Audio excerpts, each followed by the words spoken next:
The encounter in the parking lot. It was a sunny Saturday morning when Marcus Graham pulled into the grocery store parking lot, a place he frequented every week. Marcus, a black disabled veteran, was a man of quiet dignity. His dark green pickup truck bore two emblems of pride: a veteran's decal on the tailgate and a handicap placard dangling from the rearview mirror. These symbols were markers of his past, both his sacrifices in the military and his daily battle to adapt to life with a prosthetic leg.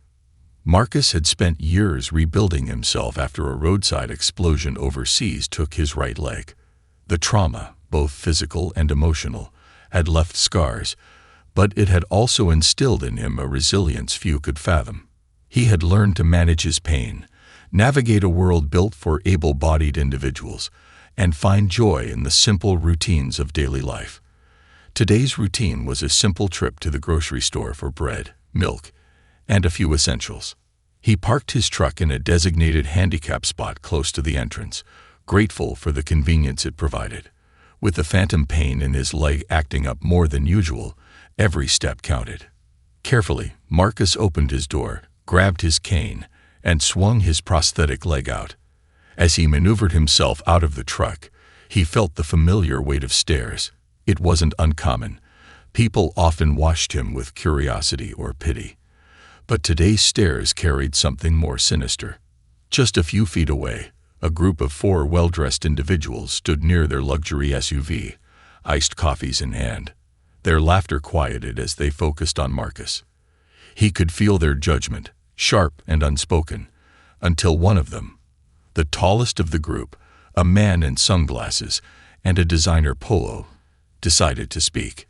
"Look at this guy," the man muttered loudly enough for Marcus to hear, "faking a disability just to get a good parking spot."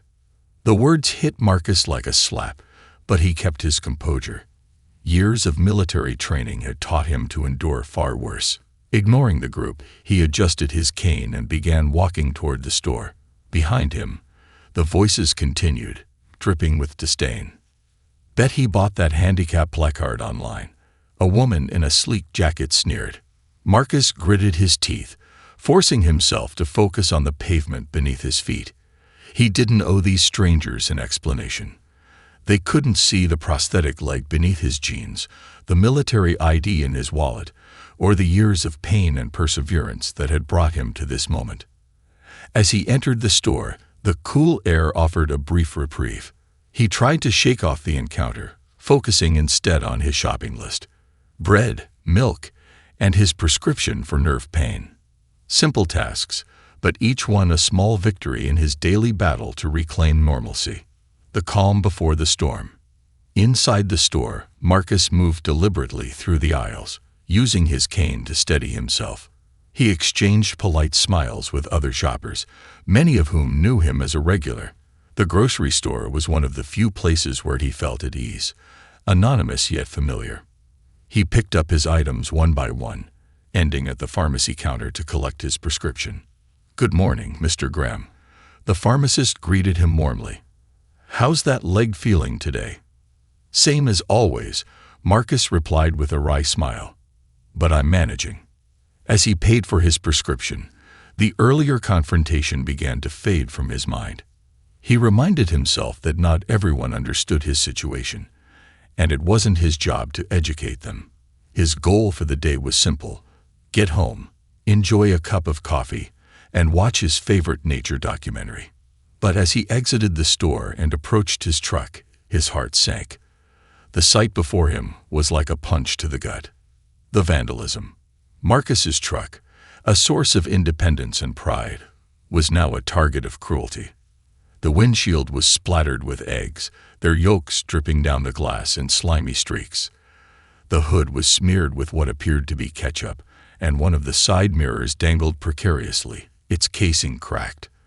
The word "fake" was scrawled across the driver's side door in permanent marker. Marcus stood frozen, his cane trembling slightly in his hand. A knot of anger and disbelief tightened in his chest. How could anyone be so hateful, so petty? He took a deep breath, trying to steady himself. Years of discipline had taught him to control his emotions, but this was different. Laughter erupted from across the parking lot. Turning, Marcus saw the same group of individuals from earlier, now huddled together and pointing at him. The tall man from before was grinning smugly, clearly proud of their handiwork. "Hey, old man," the man called out, his voice dripping with mockery. "Looks like someone left you a little message. Maybe next time, don't take a spot you don't deserve." Marcus gripped his cane tightly, his knuckles turning white. He wanted to scream, to lash out, to demand answers. But instead, he did what he had always done. He stood tall, even when the world tried to knock him down. With slow, deliberate steps, he walked toward the group. His military training kicked in, every movement controlled and purposeful. When he was close enough to be heard, he spoke, his voice calm but firm. "Why would you do this?" he asked, meeting the tall man's gaze. The man shrugged, sipping his iced coffee. "Because you're a fraud," he said casually. "You don't look disabled to me." Marcus clenched his jaw, the words cutting deeper than he cared to admit. "You don't know anything about me," he replied. "This, what you've done, is vandalism. It's a crime." The woman in the sleek jacket scoffed. "The only crime here is you pretending to be something you're not. You should be ashamed of yourself." Before Marcus could respond, the faint sound of sirens reached his ears. A police car turned into the parking lot, its lights flashing. Relief washed over him. Perhaps justice would be served. But his relief was short-lived. As the police officers exited their car, the tall man immediately approached them, waving his arms animatedly. "Officer," he exclaimed, "this guy's been faking the disability and using a handicap spot to get special treatment. And when we called him out, he threatened us." Marcus watched in disbelief as the group nodded in agreement, their lies spilling out effortlessly. He felt a surge of anger, but forced himself to remain calm. This wasn't the first time he'd been falsely accused, and he knew the truth would prevail. One of the officers, a tall woman with a professional demeanor, approached Marcus. "Sir," she said, her voice steady, "may I see your ID and handicap placard?" Without a word, Marcus reached into his wallet and retrieved his military ID, handing it to her. He then pointed to the handicap placard hanging from his rearview mirror. The officer examined both, her expression unreadable. Meanwhile, the group continued shouting accusations from a few feet away. "He's perfectly fine," one of them yelled. "He's scamming the system." Marcus stood his ground, his eyes never leaving the officer's face. He knew the truth, and he knew that dignity didn't require shouting or retaliation. It required patience, resilience, and faith that justice would prevail. And so he waited. Part 2. The truth unfolds. The police officer held Marcus's military ID in her hand, her eyes scanning the details. She turned the card over, her expression remaining professional, but a hint of recognition flickered across her face. "Marcus Graham," she said quietly, almost to herself. Then her gaze shifted to the handicap placard hanging from his rearview mirror. The embossed hologram and official serial number confirmed its legitimacy. Marcus stood silent, his cane steady in his hand, as the officer turned to address the group. The tall man, still smug, took a step forward. "You see, officer," he began, his voice dripping with faint concern. "People like him make it harder for real disabled folks to find parking. It's disgusting, honestly." The officer raised a hand, silencing him. "Please step back, sir," she said firmly. Her tone left no room for argument, and the man's grin faltered. She turned to her partner, a stocky officer with a clipboard, and gestured for him to follow her to the group's SUV. "Stay here, Mr. Graham," the officer said, her voice softer now. "We'll handle this." The weight of assumptions. As the officers walked away, Marcus leaned against his truck, his body tense. He could still hear the murmurs of the group, their arrogance and entitlement filling the air like a toxic cloud. "It's about time someone called these fakers out," the woman in the jacket said, loud enough for Marcus to hear. He glanced at her, meeting her gaze. For a moment, she hesitated, perhaps realizing the unwavering strength in his eyes. But her bravado returned, and she rolled her eyes, turning away. Marcus took a deep breath, letting the anger wash over him without consuming him. Years of military service had taught him that battles weren't always fought with fists or weapons. Sometimes they were fought with patience and integrity. Justice arrives. The officers returned after several minutes, their expressions more resolute than before. The tall officer, whose name badge read Seat Miller, approached Marcus first. "Mr. Graham," she began, her voice calm but serious. "We've confirmed the validity of your ID and your handicap placard. Everything checks out." Marcus nodded, relieved but not surprised. He had done nothing wrong, and now the truth was out in the open. "Isht," Miller continued, her tone shifting slightly. "I also want to thank you for your service," she said. "I see from your ID that you're a decorated veteran. I'm sorry you've had to go through this today." Marcus offered a small smile. "Thank you, officer," he replied. "But what about them?" He gestured toward the group, who were now looking less confident as the officers turned their attention to them. "Shit." Miller walked over to the tall man, her expression firm. "Sir," she said, "your behavior today constitutes vandalism and harassment.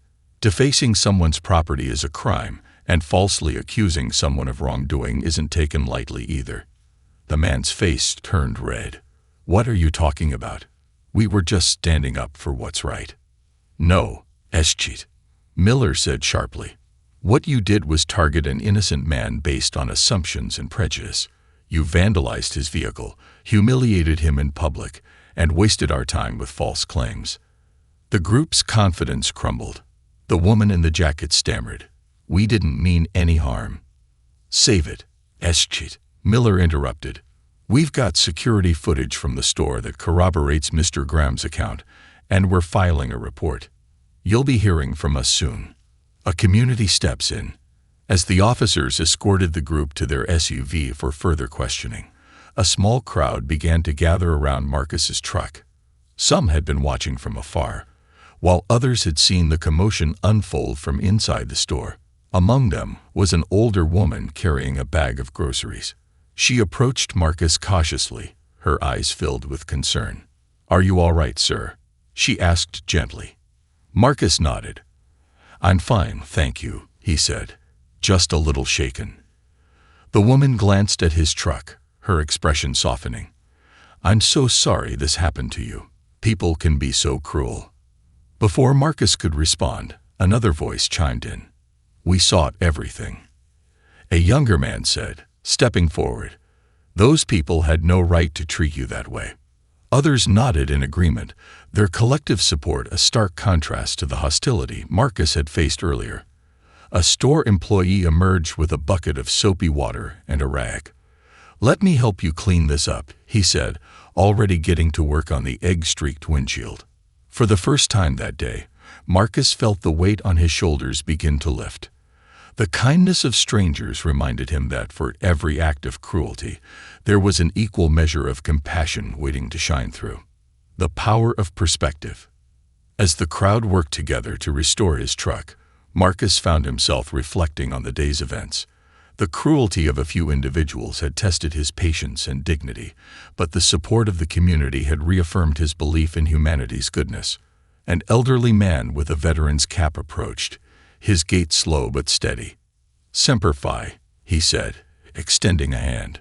Marcus shook it, recognizing the shared bond of service. "Semper Fi," Marcus replied, a hint of a smile tugging at his lips. The man gestured to the crowd. "You've got people here who see you for who you are, not what they assume. Don't let those fools get to you." "I won't," Marcus said. "But it's not just about me. It's about standing up against this kind of behavior, so it doesn't happen to anyone else." A lesson in accountability. As the officers wrapped up their investigation, Miller returned to Marcus with an update. "The group has been cited for vandalism and harassment," she said. "We're also recommending community service as part of their sentencing. Hopefully, it'll give them some perspective." Marcus nodded, satisfied that justice had been served. "Thank you, officer," he said, not just for holding them accountable, but for treating me with respect. It's the least we can do, Eschit. Miller replied. You've been through enough already. Driving forward. By the time Marcus drove home, his truck cleaned and his dignity intact, he felt a renewed sense of purpose. The day had been a painful reminder of the prejudice that still lingered in the world, but it had also shown him the power of resilience and the importance of community. As he parked in his driveway and stepped out of the truck, Marcus took a deep breath, letting the evening air fill his lungs. He wasn't just a disabled veteran. He was a survivor, a fighter, and a man who refused to be defined by the ignorance of others.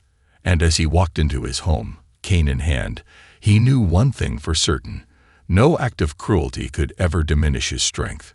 Community and redemption. The events of the day spread quickly. By the evening, the grocery store's parking lot incident became a topic of conversation across the neighborhood. Social media posts from witnesses painted a clear picture of what had transpired. Many shared videos and images, not only highlighting the cruelty Marcus endured, but also showcasing the overwhelming support he received from strangers who refused to stand idly by. The local news station picked up the story, airing a segment titled, "Veteran Targeted in Parking Lot Incident Stands Tall Against Injustice."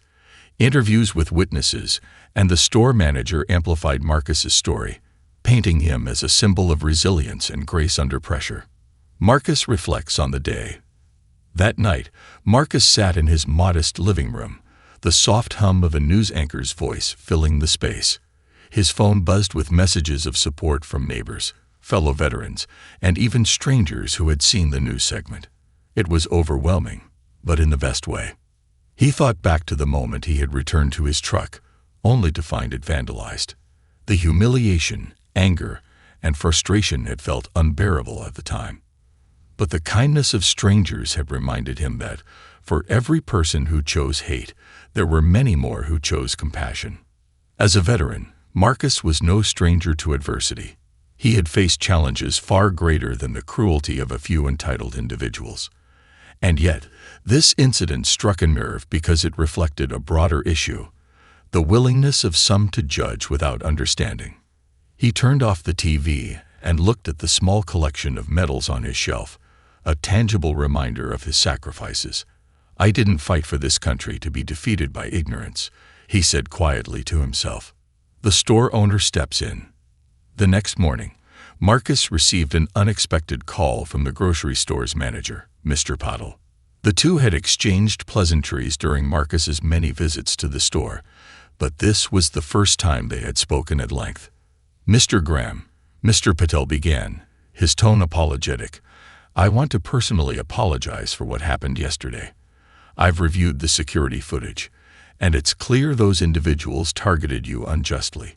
Their actions were unacceptable." "Thank you," Marcus replied. "I appreciate that, but it's not your fault." "I still feel responsible," Mr. Patel insisted. "This is a place where everyone should feel safe and respected. I want to do something to make it right." Marcus was curious. "What do you have in mind?" "I've already contacted a local veterans organization," Mr. Patel explained. "I'd like to host a community event at the store to honor veterans and raise awareness about the challenges they face. It'll be an opportunity to educate people and, hopefully, prevent something like this from happening again." The idea brought a smile to Marcus's face. "I think that's a wonderful idea. Let me know how I can help." The entitled group faces consequences. Meanwhile, the group of individuals who had vandalized Marcus's truck found themselves facing public backlash. The local authorities charged them with vandalism and harassment, and their identities were revealed through social media and news reports. One of them, the tall man who had been the most vocal, issued a public apology. Standing outside the courthouse, he addressed reporters with a scripted statement. "I deeply regret my actions," he said, his voice lacking genuine remorse. "I've learned a valuable lesson about judging others." The apology did little to sway public opinion. Comments flooded social media, with many calling for harsher consequences. Some suggested community service at veteran organizations, while others believed they deserved even stricter punishment. St. Miller, the officer who had handled the incident, spoke with Marcus about the sentencing recommendations. "We're suggesting mandatory community service at a veteran center," she explained. "If nothing else, it might give them some perspective." Marcus nodded. "That's fair. People can change, but only if they're willing to learn." A community comes together. In the weeks that followed, the grocery store's event to honor veterans began to take shape. Flyers went up around town, and local businesses donated resources to support the cause. The event would feature speeches, a fundraiser for veteran services, and an art exhibit showcasing the stories of local veterans. Mr. Patel insisted on featuring Marcus as the keynote speaker. At first, Marcus hesitated. Public speaking wasn't something he was comfortable with, but Mr. Patel's encouragement and the overwhelming support from the community gave him the confidence to agree. "I'm not a hero," Marcus told Mr. Patel. "I'm just a man trying to live his life." "Heroes don't always wear capes," Mr. Patel replied with a smile. "Sometimes they just show us how to stand tall when the world tries to knock us down." The day of the event arrived, and the grocery store parking lot was transformed into a vibrant hub of activity. A stage was set up near the entrance, and rows of chairs filled quickly with attendees.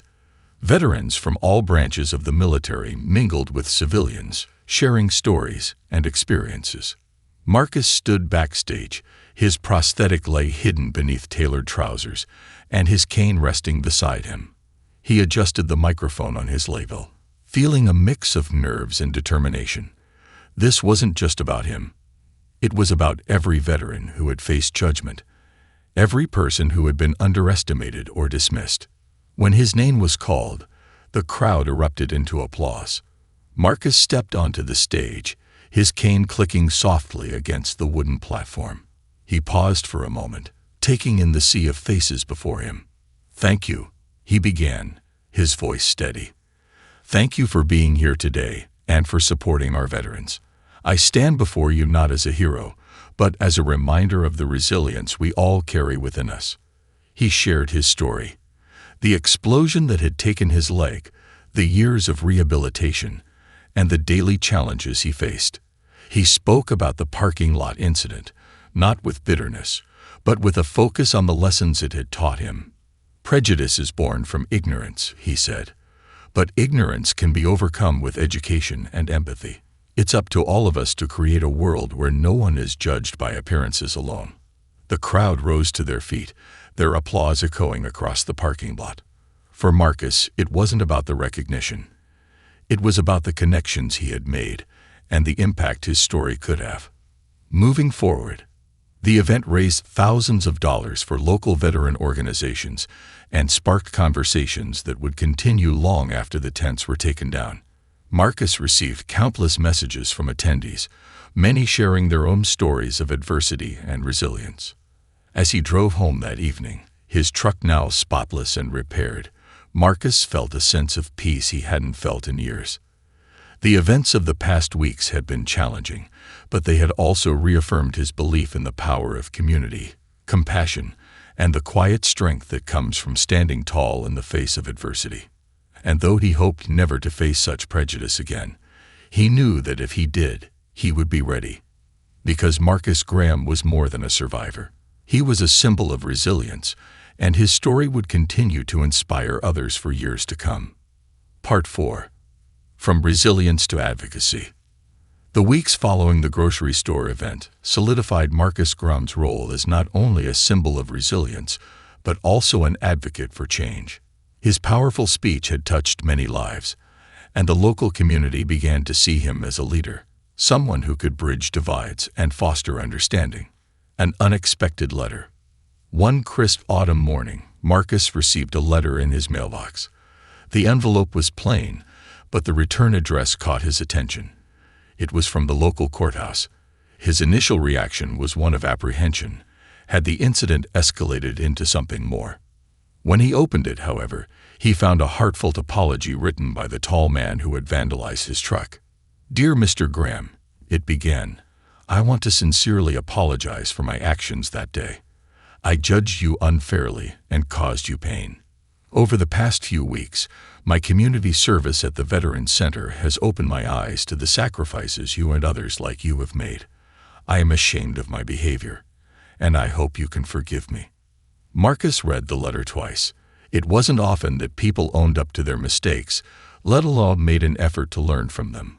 While he wasn't sure he could forgive the man completely, he appreciated the gesture. For Marcus, it wasn't about holding a grudge. It was about ensuring the lessons of that day endured. Becoming a mentor. During a meeting at the Veterans Center, Marcus shared the letter with the staff. The director, a retired Army colonel named Helen Wright, was impressed. "Marcus, you have a gift," she said, leaning forward. "Not just for surviving, but for inspiring others. Have you ever thought about mentoring younger veterans?" Marcus hesitated. "I don't know if I'm qualified," he admitted. "I've just been trying to get through each day." Helen smiled. "That's exactly why you're qualified. You've been through the fire, and you've come out stronger. People need to hear your story, especially those who are struggling to find their way." Encouraged by Helen's words, Marcus agreed to give it a try. He began attending weekly sessions at the center, sharing his experiences with younger veterans who were adjusting to civilian life. Many of them were dealing with injuries, both visible and invisible, and Marcus's candidness helped them feel less alone. One young man, Jason, who had lost his arm in combat, approached Marcus after a session.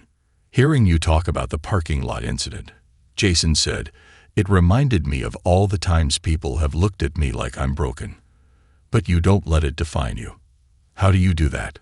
Marcus placed a hand on Jason's shoulder. "It's not easy," he said, "but I've learned that the only opinion that matters is the one you have of yourself. You're not broken. You're just built differently now.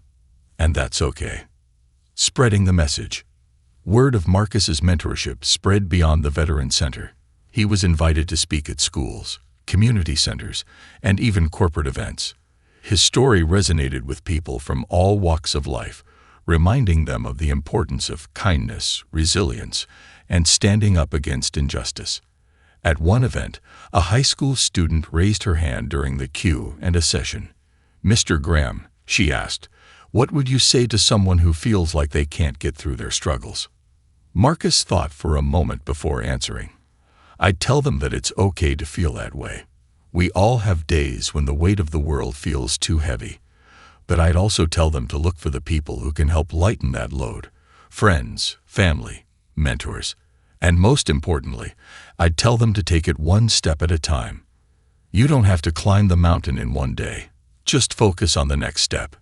The student smiled, and Marcus felt a familiar sense of fulfillment. Sharing his story wasn't just cathartic. It was a way to give others the hope and strength they needed. Recognition and a new mission. One evening, as Marcus was preparing dinner, his phone buzzed with an incoming call. It was from a representative of a national veterans organization. They had heard about his advocacy work and wanted to honor him with an award for his contributions to the community. At the award ceremony, Marcus stood on stage, surrounded by veterans and their families. The representative handed him a plaque, but it was the words that followed that truly moved him. Marcus Graham represents the best of what it means to be a veteran. He has faced adversity with courage, turned pain into purpose, and reminded us all that dignity and respect are not just ideals, they're actions. As he accepted the award, Marcus thought about the journey that had brought him here. The explosion that had taken his leg, the struggles of rehabilitation, and the painful encounter in the parking lot. All of it had led to this moment. And while he hadn't sought recognition, he was grateful for the platform it gave him to continue making a difference. The return to the parking lot. Months later, Marcus returned to the same grocery store parking lot where the incident had occurred. This time, he wasn't alone. He was accompanied by a group of volunteers from the Veterans Center, including Jason and several other young veterans he had mentored. They were there to launch a new initiative, Park with Respect, a program aimed at educating the public about disability awareness and promoting understanding. The store had partnered with the initiative, installing new signage and hosting workshops for employees and customers. As Marcus spoke to the crowd gathered in the parking lot, he felt a sense of closure. "This spot," he said, gesturing to the space where his truck had been vandalized, "was once a place of pain for me. But today, it's a place of progress. It's proof that even in the darkest moments, there's an opportunity to create light, a legacy of change." The program gained national attention, with other stores and organizations adopting the Park with Respect initiative. Marcus became a sought-after speaker, not just for his story, but for the way he used it to drive meaningful change. In his quiet moments, Marcus often reflected on how far he had come. The incident that had once felt like a personal attack had become the catalyst for a movement, one that would continue to impact lives long after he was gone.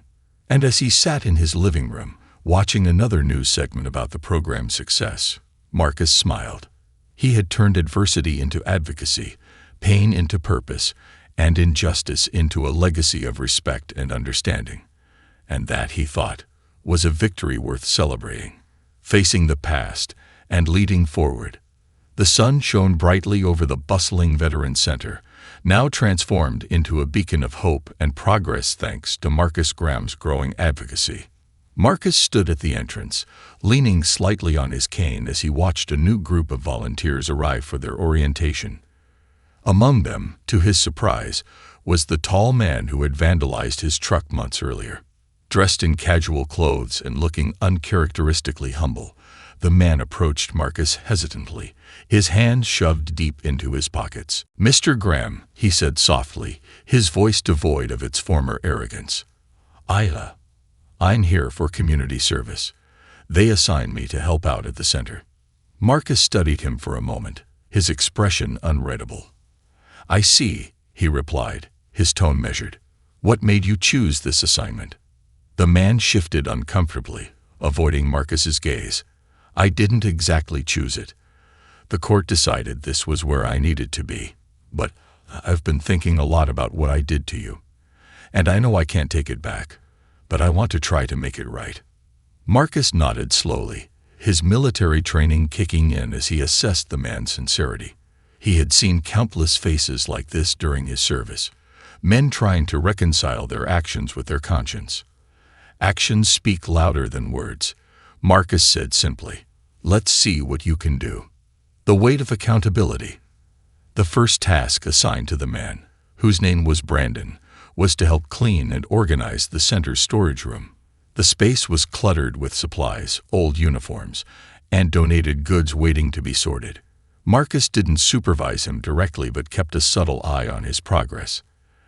As the day went on, Marcus noticed something surprising. Brandon wasn't just completing his tasks, he was putting genuine effort into them.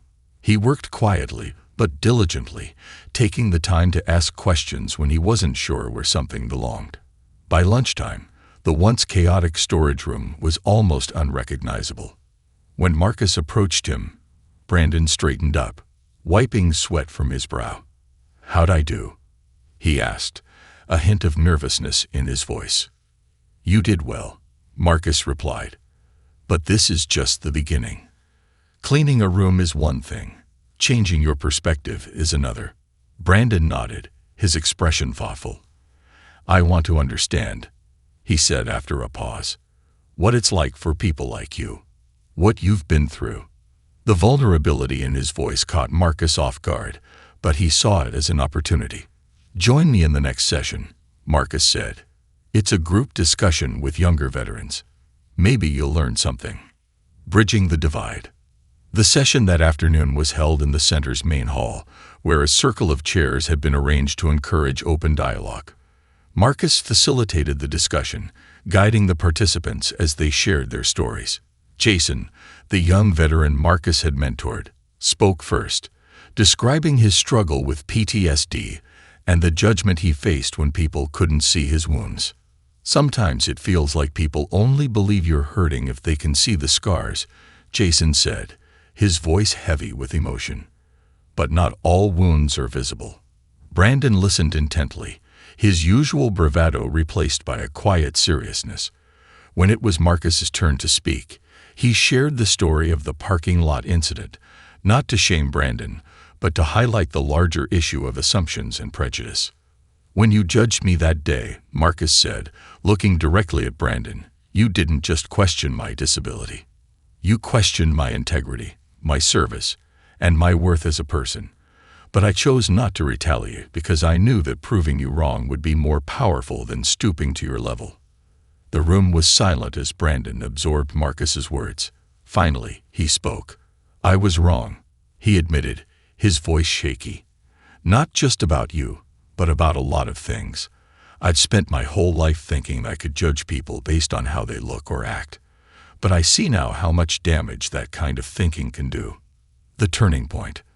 Over the next few weeks, Brandon became a regular presence at the center. He attended sessions, helped with events, and even volunteered to drive some of the older veterans to their medical appointments. His efforts didn't go unnoticed, but Marcus remained cautiously optimistic. He knew that true change took time. One day, during a mentorship session, Brandon approached Marcus with a request. "I want to share my story," he said, "not just about what I did to you, but about how it's changed me. Maybe it could help someone else avoid making the same mistakes." Marcus considered the request carefully. It was a brave step, but it was also a vulnerable one. "If you're willing to be honest," he said, "and if you're doing it for the right reasons, then I think it could make a difference." The following week, Brandon stood before a packed room at the center, his hands trembling slightly as he held the microphone. He began by admitting his mistakes, detailing the parking lot incident and the assumptions that had led to it. But then he spoke about what he had learned, about the strength of the veterans he had met, the struggles they faced, and the resilience they showed every day. "I used to think I understood people," Brandon said, "but I didn't. Not really. It took being confronted with my own ignorance to see how blind I was. And I'm grateful to Mr. Graham and everyone here for giving me the chance to change." The room erupted into applause, and for the first time, Marcus saw genuine humility in Brandon's eyes. It was a moment of redemption, not just for Brandon, but for everyone who had ever been underestimated or judged unfairly. A new chapter. As Brandon's community service came to an end, he approached Marcus one last time. "Thank you," he said, his voice steady, "not just for giving me a chance, but for showing me what real strength looks like." Marcus smiled. "It's not about me," he replied. "It's about what you do next. Don't let this be the end of your journey. Let it be the beginning." Brandon nodded, a newfound determination in his eyes. He left the center that day with a clearer sense of purpose, vowing to continue supporting the veteran community in any way he could. For Marcus, the experience was a reminder of the power of empathy and the importance of giving people the chance to change. He knew that not everyone would take that chance, but for those who did, the impact could be profound. The legacy continues. With the success of the Veteran Center and the ongoing Park with Respect initiative, Marcus's influence continued to grow. He was invited to speak at national conferences, sharing his story and advocating for greater awareness of the challenges faced by disabled veterans. But despite the accolades and recognition, Marcus remained grounded. He still attended sessions at the center, still mentored younger veterans, and still believed in the quiet power of resilience. One evening, as he locked up the center after a long day, Marcus paused to reflect on how far he had come. The parking lot incident that had once felt like a moment of humiliation had become the catalyst for a movement that was changing lives and breaking down barriers. And as he stepped into the cool night air, Marcus knew one thing for certain. His journey wasn't over. It was just beginning. A ripple effect of change. Months after the parking lot incident and the transformative events at the Veteran Center, Marcus Graham's advocacy had grown beyond anything he had imagined. His story had reached not only his local community, but also garnered national attention. News outlets featured his journey as an example of resilience, and his initiatives had inspired similar movements in other towns. However, Marcus remained steadfast in his purpose, helping individuals one step at a time. Despite the growing fame, he preferred the quiet moments at the Veteran Center, mentoring younger veterans and witnessing their small victories. An unexpected invitation. One morning, as Marcus sipped his coffee and reviewed his schedule for the day, an email notification popped up.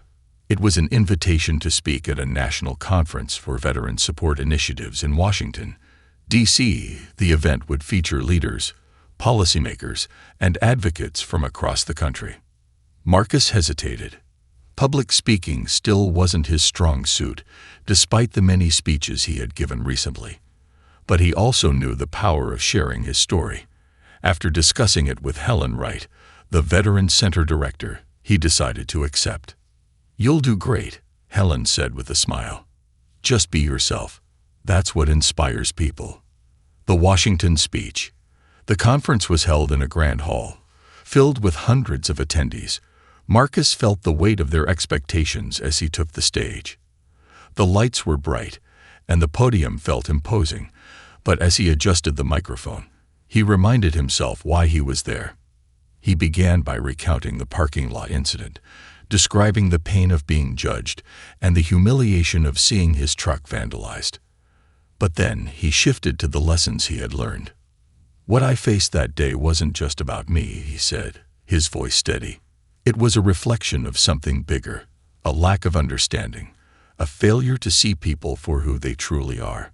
But it was also an opportunity to stand tall, to educate, and to create change." Marcus spoke about the power of community, the importance of empathy, and the need for systemic change to support veterans and individuals with disabilities. He shared the success of the Park with Respect initiative and the transformations he had witnessed at the Veteran Center. By the time he finished, the audience was on its feet, applauding loudly. Marcus felt a mix of relief and pride. He had done what he came to do, not for himself, but for the countless others who faced similar challenges. A surprising encounter. After the conference, as Marcus mingled with other attendees, he was approached by a young woman in a business suit. She introduced herself as Emma, a policy advisor for a senator who focused on veteran affairs. "Mr. Graham," she began, "your story is incredible. It highlights so many of the gaps in how we support our veterans and address public perceptions of disabilities. I'd love to collaborate with you on crafting a new bill to expand awareness and improve resources." Marcus was taken aback but intrigued. "I'm not a policymaker," he said modestly. "I'm just a guy trying to make a difference." Emma smiled. "Sometimes that's exactly what we need. Someone with real experiences and a genuine voice. Would you consider working with us?" After a moment of thought, Marcus nodded. "If it means helping others, I'm in." From advocacy to action. Over the next few months, Marcus worked with Emma and her team to draft the proposed legislation. The bill, called the Respect and Empowerment Act, aimed to increase funding for veteran programs, provide better education on disability awareness, and create stricter penalties for harassment and vandalism related to disability discrimination. The process was long and often frustrating, but Marcus's determination never wavered. He attended meetings, shared his story with lawmakers, and rallied support from veteran organizations across the country. When the bill was finally introduced to Congress, Marcus was invited to witness the proceedings. As he sat in the gallery watching the discussions unfold, he felt a profound sense of accomplishment. Whether the bill passed or not, he knew he had done his part to make a difference. Returning to his roots. Despite his growing role in advocacy, Marcus never forgot his roots. He continued to mentor veterans at the center, often reminding them that their stories mattered just as much as his. One day, Jason, the young veteran Marcus had mentored, approached him with exciting news. "I've been accepted to college," Jason said, his face beaming. "I'm going to study psychology so I can help other veterans." Marcus felt a swell of pride. "That's incredible, Jason. You're going to make a real difference." Jason nodded. "I wouldn't have gotten here without you. Thank you for believing in me." As they shook hands, Marcus realized that Jason's success was a ripple effect of the choices he had made: to stand up, to share his story, and to fight for what was right. A full circle moment. One quiet afternoon, Marcus found himself back in the same grocery store parking lot where everything had started.